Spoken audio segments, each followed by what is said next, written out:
Hi, everyone. Judge Andrew Napolitano here for Judging Freedom. Today is Monday, October 6th, 2025. Professor Jeffrey Sachs will be here with us in just a moment on this neo-colonial deal to give Gaza to Jared Kushner.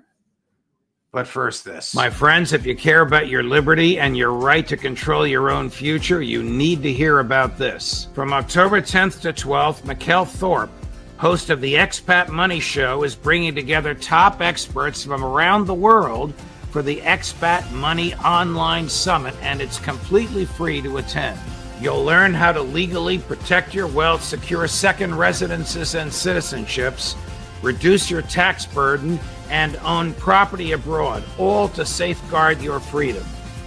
This year's focus is on Latin America, where opportunity is booming. Argentina is shifting to free markets.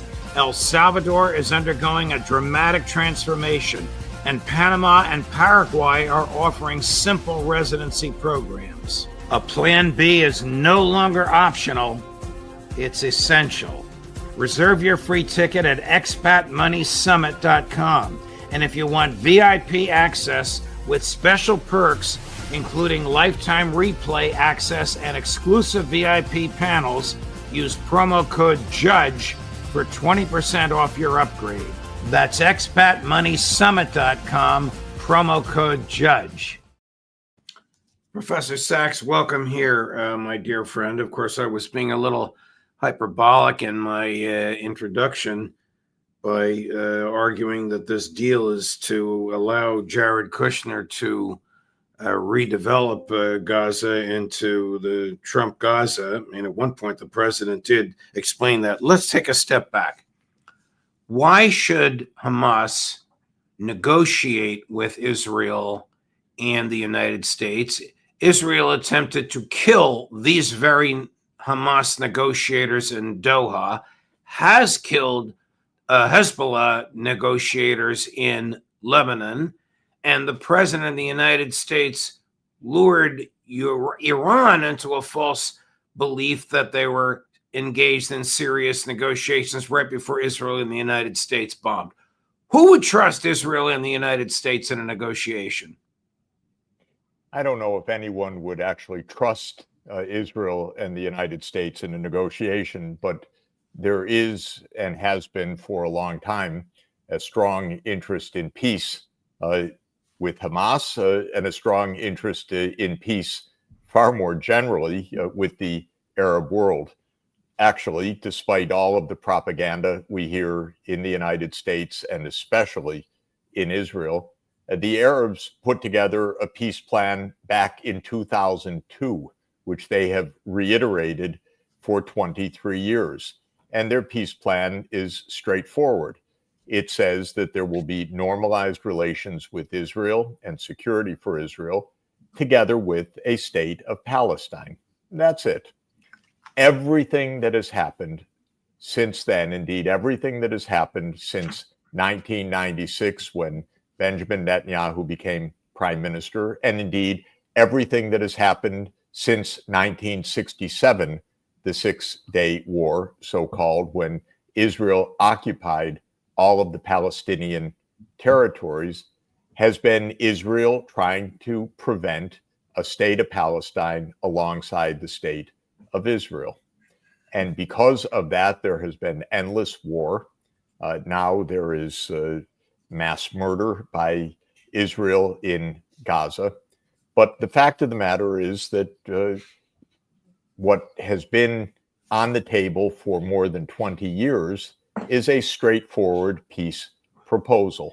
A state of Palestine alongside the state of Israel, and the state of Palestine and the state of Israel living according to international law on the borders of the 4th of June, 1967. This means that Palestine would be constituted of Gaza, the West Bank, and East Jerusalem. And the capital of the state of Palestine would be in East Jerusalem. This is the right endpoint. This is international law. This is what the International Court of Justice ruled last year is international law. This is what the UN General Assembly, by overwhelming votes year in, year out, has agreed to. And this is what Israel and the United States have blocked until now. Now, in the General Assembly session of the last couple of weeks, we had a number of countries, including France and the United Kingdom, and a number of other European countries and Australia and countries from other parts of the world, recognizing the state of Palestine. So the peace deal is very clear. There are only two opponents to it. One is the government of Israel, and the second is the subsidiary of the government of Israel called the government of the United States, which does whatever Israel says. In this context, where peace is absolutely desired by virtually every place in the world, and where there is a massacre and mass starvation going on in Gaza, the Trump government, facing its isolation, has put forward a plan, a so-called 20-point plan. But it prevaricates as usual. It says many right things, that the fighting should stop, that there should be an immediate release of the hostages, an immediate release of Palestinians who are held by Israel, that there should be immediate humanitarian aid. All of that is fine. But when it comes to every political question, well, it basically keeps the colonial structure. That is the structure put in place by Britain and the United States as the colonial overseers, and now enforced by Israel as an apartheid state ruling over the Palestinian people. In other words, it ducks the question of the state of Palestine. It recognizes somewhere that, yeah, that's an aspiration of the Palestinian people. Well, that we needed a president of the United States to tell us in a peace plan that that's an aspiration of the Palestinian people.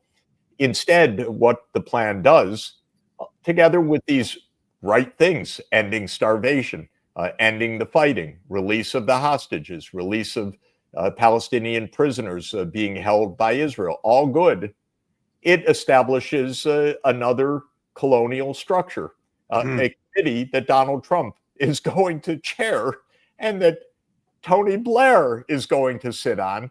So it's literally the British American colonial system, which has been in place since 1921, when Britain took over Palestine after World War I, and with the United States being the great enforcer, and without any honesty or clarity about the fact that you want peace, you make a state of Palestine, like the whole world wants, other than Israel and its wholly owned subsidiary, the United States. So isn't it true that Benjamin Netanyahu does not want peace, cannot afford peace, would lose his job, his government, and perhaps even his immunity and his freedom if there's peace? I wouldn't put it exactly that way. What I would say is that if there is peace with Israeli control over all of Palestine, in other words, if Greater Israel is established, or what they call Eretz Yisrael HaShlema, Greater Israel ruling over all of the territory from the Jordan River to the Mediterranean Sea, that's what he wants. And he'd settle for peace on Israel's terms. In other words, the Palestinians either die, or they go away, or they live under a brutal apartheid regime. That's what's on offer from Netanyahu and his colleagues, Ben-Gvir and Smotrich. That's literally what is on offer. I'm not being hyperbolic. I'm explaining literally what Netanyahu said in the UN General Assembly. He said there will never be a Palestinian state. Now, this is odd. It's not Israel's to veto a Palestinian state. International law is that Israel is illegally occupying the Palestinian lands. Already around 155 countries recognize the state of Palestine. The simple fact is that Netanyahu is simply betting that the United States government will use its veto in the UN and use its military might and its financial wherewithal and its threats to other countries to prevent what international law and the overwhelming majority of the world's people and the overwhelming majority of the American people want. Because we should remember, Donald Trump is representing not the United States in this, he's representing the Israeli government. If he would look at his own public, at the American people, Mr. President, if I may address you, the opinion of us, the American people, is that the United States and the other countries should recognize a state of Palestine and that Israel should stop its murderous behavior in Gaza. This is our will as Americans. That's in our interest as Americans.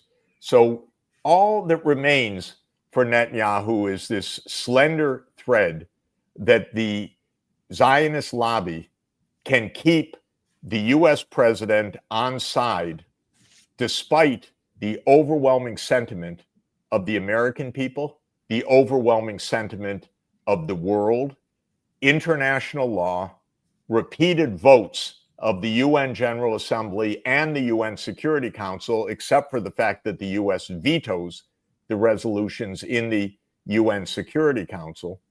And that's what Trump has basically written in his 20-point plan. He's written out a state of Palestine. Why? Because when he met with the Arab leaders, they explained to him peace can come, normalization can come with the state of Palestine. But then the next day, he met with Netanyahu and with Ron Dermer, the person who is Netanyahu's American-born political advisor, and they changed the plan to make sure that it was really a neo-colonial plan. Not only dropping the main issue, a state of Palestine as the basis for peace, but then writing in these absurd sections, which it looks like a caricature of colonialism. If I could just read just a piece of it. Point 9 of the plan.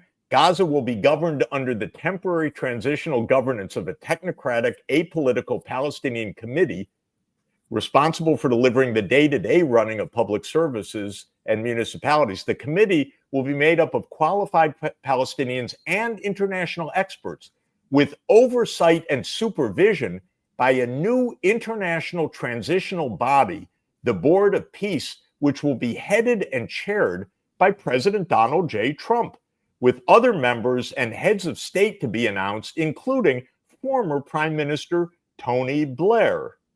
This body will set the framework and handle the funding for the redevelopment of Gaza until such time as the Palestinian Authority has completed its reform program, as outlined in various proposals, including President Trump's peace plan in 2020, and can securely and effectively take back control of Gaza. This body will call on best international standards to create modern, efficient governance. A Trump economic development plan, a Trump plan, this is now point 10, to rebuild and energize Gaza, that's the Jared Kushner Riviera plan, no doubt, will be created by convening a panel of experts who have helped birth some of the thriving modern miracle cities in the Middle East. Many thoughtful investment proposals and exciting development ideas have been crafted by well-meaning international groups and will be considered. A special economic zone will be established with preferred tariff and access rates. His favorite word, except this means zero tariffs, and access rates to be negotiated with participating countries. It's, by the way, it's absurd. It is a caricature of colonialism. So Donald J. Trump is going to chair this committee. And along with Tony Blair, the butcher of Iraq. Exactly. Why would Hamas accept this? I don't know what Hamas is going to do. I can't imagine why any of the countries that met with President Trump last week would actually accept this for one moment. It's absurd. And I think that it should be understood one very important point.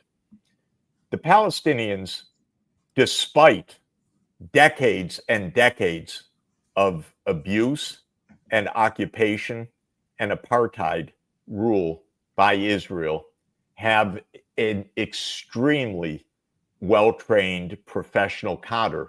Many of them, I don't know if it's most, but many are working in the Gulf countries, in the Middle East, many in the United States, many in Europe.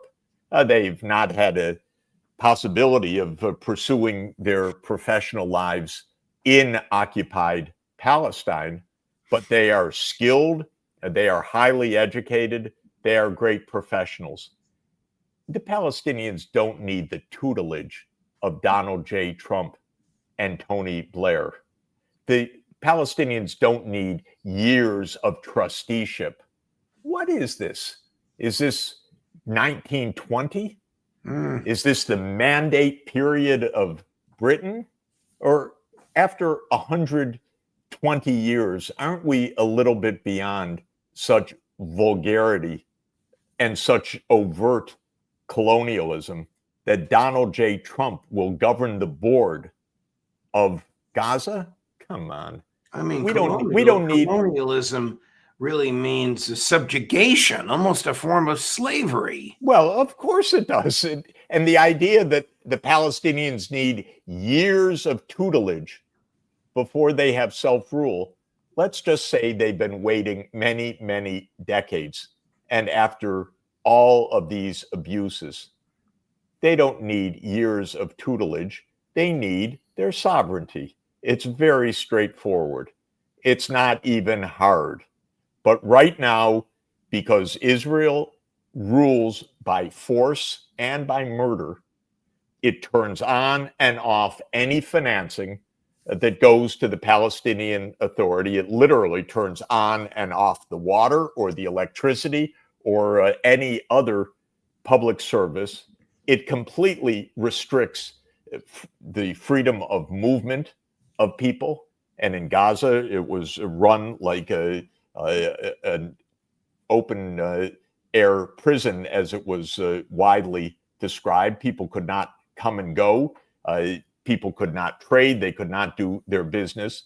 We don't need this kind of colonialism. What we need is a state of Palestine living alongside the state of Israel. Now, what I did was take the 20-point plan and I posted just a few changes to each of the 20 points to show you could have a 20-point plan that would be perfectly sensible, that Hamas could accept and would accept, and that the Arab countries could and would accept, and that the world community could and would accept. And it says, instead of having a governing board of Tony Blair and Donald Trump and others, there would be the Palestinian Authority as the government, and there could be an advisory board making suggestions. Donald Trump could sit on the advisory board. That would be just fine. But the sovereignty would be with the Palestinian people. Instead of saying that in some future there would be the possibility of negotiations leading someday, somehow, to perhaps a state of Palestine, as it basically says in Trump's plan, there would be a state of Palestine. Thank you very much. It's not hard. More than 150 countries have already realized that. The United States is the only veto of that in the whole United Nations, because there was a unanimous vote in the UN Security Council to admit Palestine as the 194th member state, except for the US veto. There would not be a Donald Trump economic development plan? Thank you, but no thank you. There could be a suggestion, there could be advice, there could be other things, but there would be a Palestinian development plan. Thank you very much. It's called having sovereignty. We are not in 1920 or 1820 or 1720. We are in the year 2025, where colonialism went out of fashion a while ago, and we don't need it back. That's the basic point. Your point is so thoughtful, but what incentive is there for Netanyahu to go along with this? He wants to turn Israel into the size of Texas. There is no incentive for Netanyahu to go along with this, but this does not depend on Israel. You see, international law says that Israel's borders are the 4th of June, 1967. Israel is in illegal occupation of Gaza. It's destroyed it completely. It's murdered tens of thousands of people. It's starving hundreds of thousands of people, but that's completely illegal. The reason it gets away with it is the United States enables it every day.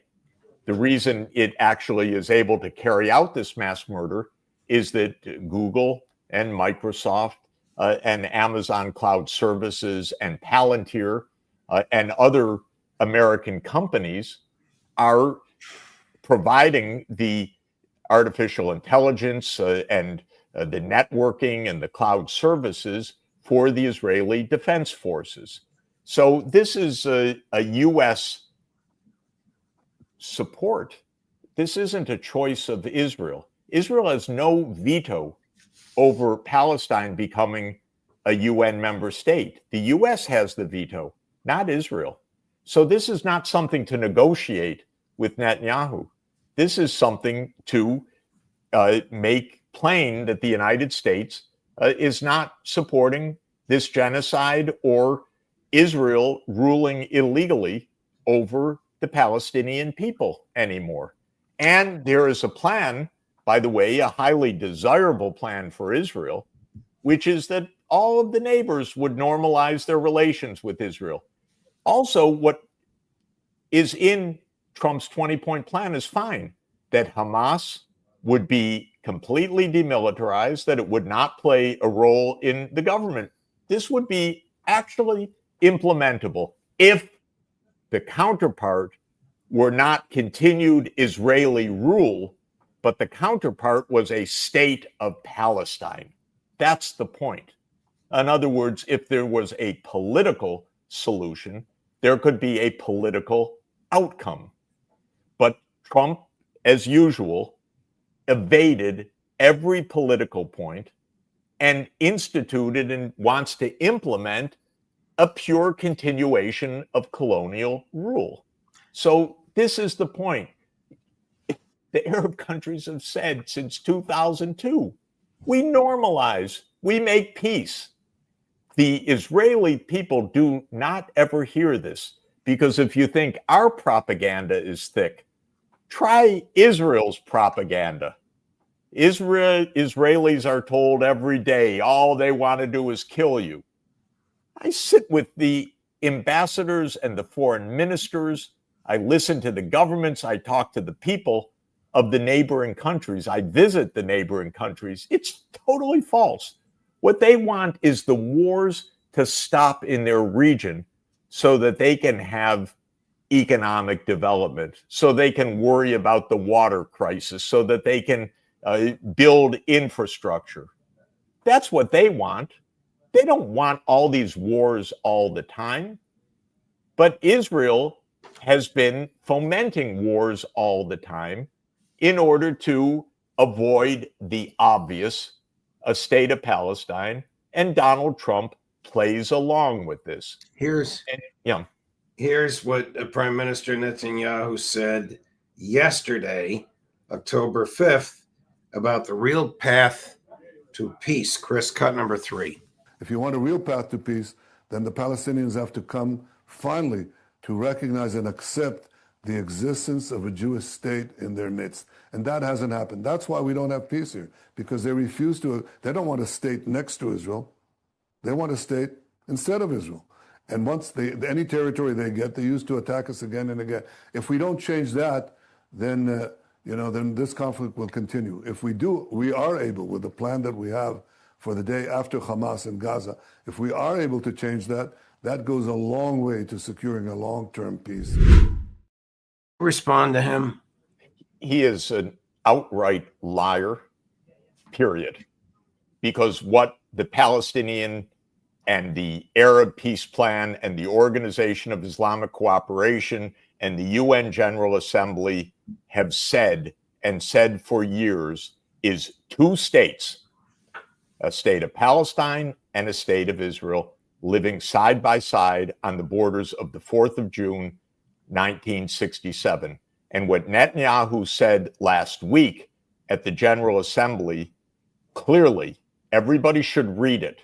He said, never a state of Palestine, period.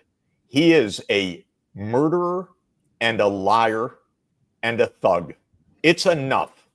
It's time for two states living side by side as the will of the whole world wants.